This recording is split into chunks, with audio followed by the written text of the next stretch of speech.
All right, so I figured today I'd be a wise guy and talk about language. So, those big banners you see primarily on that social page network where they got these bright colors and a bunch of words on the page, and none of them are capitalized, and there's no punctuation, and the spaces are all wrong, and there's run-ons and everything else like that. Listen, I get it. You're sending a text message, whatever. It doesn't have to be perfect. You're going to post something like that, and you want to have this big point because you're so smart, and you want to tell everybody about your great idea or your, intuitive brain that you have. And then you do all those things wrong. It just makes me not want to ever read anything that you write. So, like I said, I'm going to pretend I'm the wise guy here. Now, I'm going to talk about some language ideas. I'm Vinny Martinelli, by the way. This is breaking news. Unfortunately, it fell on the ground, broke into pieces. So that's why it's breaking news. In any case, wanted to talk to you about the why your words be stupid. All right. So, did you know that books can't read? I see this all the time on TV. Oh, the book read like a novel. No, the book didn't read. Books don't read. They say. Books do say lots of stuff. So if you hear somebody who, tries to sound like they're being smart and they say, well, how does the book read? Or the newspaper reads like a gossip column, you may forgive them or ignore them or correct them. I say, I say with my words, or I say with my actions, or I say with my gestures, or I say with my facial expressions. You guys probably figured that one out by now, right? Books say with their words, their condition, their age, their reputation. I read, you read, cows read. Yep. Cows might not be able to read the words that we write, but they can read. They can read the weather, they can read the grain, they can read the farmer's mind. Books cannot read, books cannot write, books can say, books can indicate, books can tell. So long and short of that is that if it's animated, if it's inanimate, it could never, ever read. Well, of course, computers and artificial intelligence and disk drives can read, but pretty much things can't read. So there you go. There you have it. That's my take on it. And then there's another one. I. I.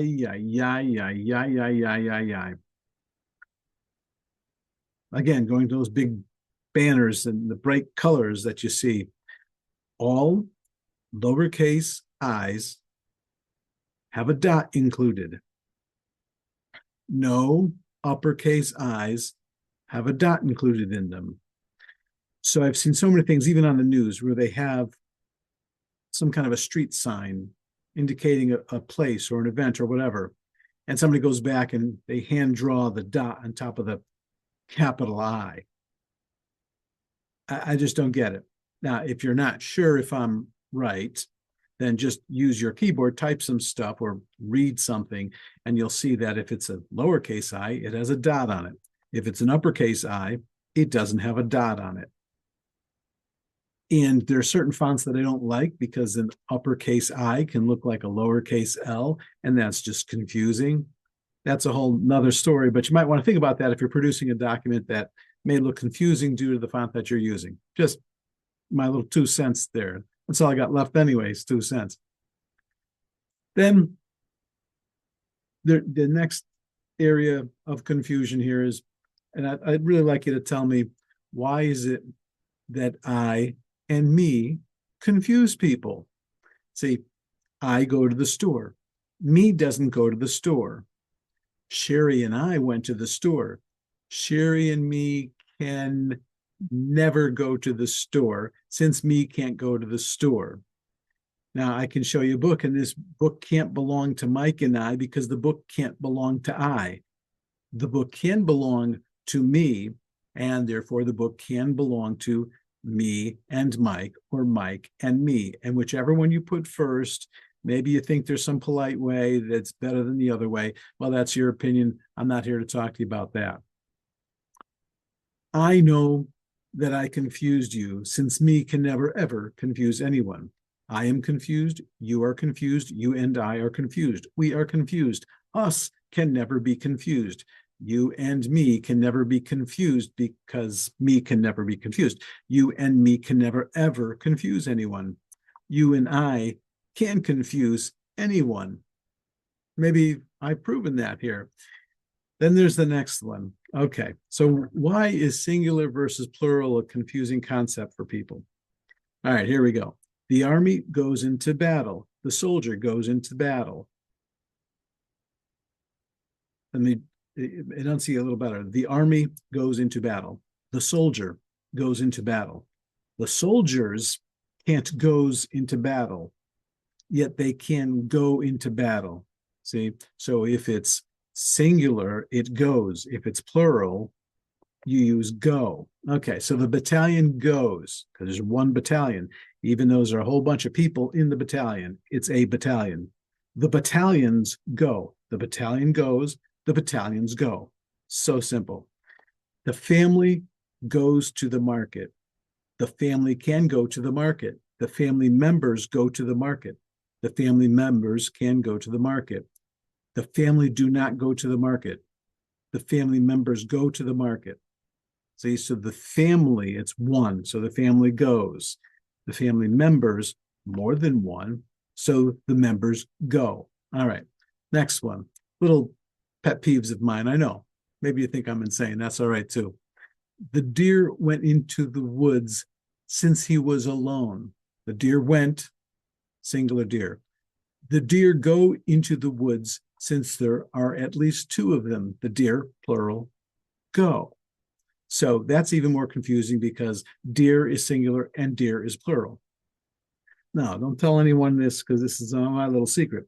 I personally think that if you have different species of deer, singular or plural, then I'm okay with you saying deers. So the deers flocked the field. Well, we had elk, and then we had regular, I don't know, what do you call white-tailed deer. So there's two different tribes, we'll say. So now this group of deer and this group of deer came together and they became deers. Yeah, I know nobody agrees with that. We're okay with that though. So the car belongs to me. The car belongs to you. The car belongs to us. The car can never, ever belong to we. So the car can never, ever belong to you and I, since the car can never, ever belong to I. So the car belongs to me and you, or you and me. The car belongs to me and you, or you and me. I bought the car. Me can never buy the car. You and I bought the car. You and me can never, ever buy the car, nor can you and me ever, ever bought the car, because me can't buy, right? So if it is a thing, even if it's filled with lots of things, it's going to be singular, and therefore the verb that goes with it would be singular. Now, if you didn't think that was enough, I got one more for you. You're your own enema. And so as it's written here, it's Y-O-U-R, and the next word would be Y-O-U apostrophe R-E, own enema. I hope you're getting that, see? Now, this is much better on paper, but you are here. You apostrophe R-E here, you are here, but your Y-O-U-R can never be here. So this is your opinion, Y-O-U-R. This can never, ever be you are opinion. So therefore, it can never be your opinion with a Y-O-U apostrophe R-E. You are tall. You're tall. You can never be Y-O-U-R tall. I hope this is all making sense. Listen, those are my 2 cents. I just figure I'd correct it because some of you guys are really bright out there and you're just doing stuff and it's just, yeah, not sounding so bright after all, not looking so bright when you do. And the great news is, breaking news here, yeah. What about the word infallible? Well, I guess I am not infallible, right? Because I make lots of mistakes, but that's okay. We're all in it together. We're trying to correct and make it better. And if we all do that, then this will be a great world. Those are my 2 cents for today. There's like 6 cents in there, weren't there? There's more than 2, I think. Anyway, those are my 2 cents. So hopefully you enjoyed this, and hopefully this actually was educational for those of you who are confused about those issues, and all of you who are educated in the English language. You know, got a doctorate or something, and a master's or even a bachelor's in English. you may see some things there that you're not going to agree with, especially those people over there on the other side of the pond there. The Brits do things a little bit differently, but I'm not a Brit. All right. So you guys have a great day. Please click that little bell thing over there and like and share and post and tell me your responses. Tell me what you think of me. Yeah, you could be honest. It's okay. No hard feelings. I get it. All right. Take care now. We'll see you next time.